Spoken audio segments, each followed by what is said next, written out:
ایک نگاہ امام سجاد کے چہرے پہ پڑ گئی، دیکھا امام کی حالت متغیر ہو رہی تھی۔ اس کی وجہ کیا تھی؟ اللہ کی بھری کائنات میں کوئی ایسا بے بس اور مجبور بیٹا جس کے سامنے بابا کا بغور و کفن لاشا پڑا ہو، اور وہ تجزین و تخفین بھی نہ کر سکتا ہو۔ اور لکھا ہے امام سجاد کی حالت کیا تھی؟ ایک پاؤں میں رسی باندھ کے اونٹ کے شکم کے نیچے سے گزار کے دوسرے پاؤں میں رسی باندھی ہوئی تھی۔ اے عزادارو، جس بیمار کے گلے میں توق ہو اور پاؤں میں بھیڑیا ہو، ہاتھوں میں ہتھ گڑیا ہو اور سامنے بابا کا بغور و کفن لاشا ہو، اس امام کے جگر پہ کیا گزر رہی ہوگی؟ جو بیٹھے ہو نا کربلا کے زائرین، ایک گواہی دے دو بی بی کے حق میں۔ جو کربلا گئے ہو دیکھ آئے ہو، جو نہیں گئے ٹیلی ویژن پہ نیٹ پہ آپ نے دیکھا ہوگا۔ اب ذہن میں لاؤ، کہاں وہ زمانہ 61 ہجری، کربلا کا صحرا، 11 محرم، بغور و کفن لاشا، بہن کے ہاتھ بندھے ہوئے ہیں۔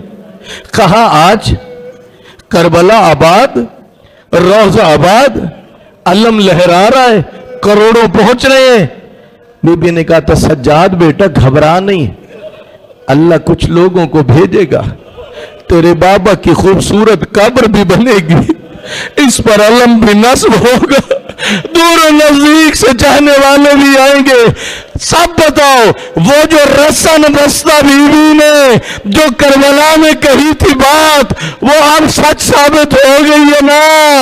آج پوری دنیا سے کربلا پہنچ رہے ہیں، انتظامات ہو رہے ہیں، نجف سے کربلا مشی کرتے ہوئے جائیں گے، گھروں پہ علم لہرا رہے ہیں۔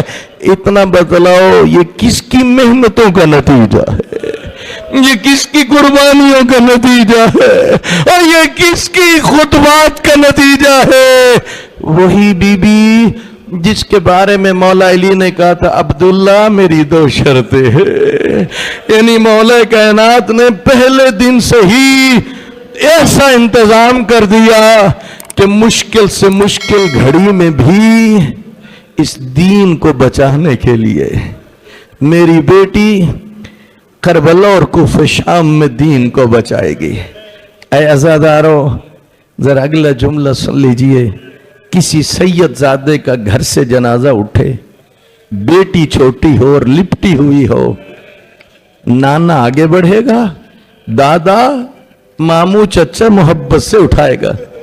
ہم روتے تو اسی بات کو ہیں، 11 محرم کو 3.5 4 سال کی بچی جب اپنے بابا سے لپٹی ہوئی تھی، کٹی ہوئی رگوں کو چومتی تھی اور بیان کر رہی تھی بابا بابا تیرے بعد ہمارے خیموں میں بدماش داخل ہو گئے، بابا چادریں لٹ گئی، بابا گوشوارے چھن گئے، جب یہ کہا قافلہ لے کے چلو، اس وقت امام سجاد کی مجبوری، پھپھیوں کے ہاتھ بندھے ہوئے تھے، میں قربان جاؤں، زاجر ابن قیس یہ ملعون تازیانہ لے کے آگے بڑھا، تازیانہ کے زور پہ امام حسین کی بچی کو مولا سے جدا کیا۔